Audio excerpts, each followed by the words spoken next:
చూస్తాము మా తల్లి ఇచ్చిన ఆజ్ఞను బట్టి గవ్వల పంచాంగం తోటి అమ్మ చెప్పినట్టుగా నరదిస్తుందా నరకన్ను పడుతుందా ఏది ఉందా చూసి ఇప్పుడు నాకు చెప్తారా చూసి ఇట్లా చూసి చెప్తాం. ఎందుకు చెప్పాం? ఖచ్చితంగా చెప్తాం. ఏదని చెప్తారు? అయ్యా నా ఫోన్ పలిగిపోయింది, మీ ఇట్లా తీసే పలిగిపోయింది. పులిగోరు ఆయనకి ఏమొద్దు.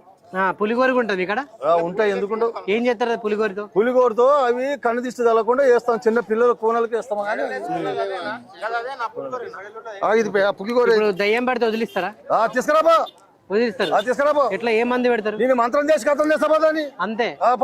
చేతబడి చేసిన దయ్యం మంచిగుంది వ్యాపారం. ఇప్పుడు ఒకళ్ళు నేను నేర్పిస్తా. నీ చేత కాదు. ఎందుకు? అది పోయింది చిన్నప్పుడు సందే చదువు నేర్చుకుంటావు. ఇప్పుడు వచ్చి బడి పిల్లగానికి వచ్చా నువ్వు పడతావా? ఇప్పుడు పడనులే గానీ మరి నువ్వు ఇప్పుడు పడవు కాబట్టి అప్పుడు చదువు నేర్చుతూనే అవుతుంది. ఇది ఈ ముచ్చటని చూస్తే నాకు నేర్చుకోబుద్ధి అవుతుంది. చేత కాదు, ఇది లేవు. ఎందుకు చేత కాదు? చిన్నప్పుడు సందే రావాలి. అది అంతేనా? చిన్నగా ఉన్నప్పుడు నేర్చుకోవాలి. చిన్నప్పుడు సందే వంగాలి. అది ఇప్పుడు చేత కాదు. చేత కాదు, చేత కాదు. సరే మంచిగా.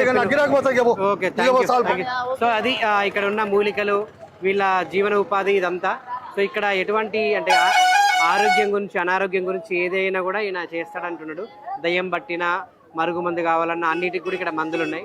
సో వీళ్ళ జీవనోపాధి ఇది. Okay, thank you.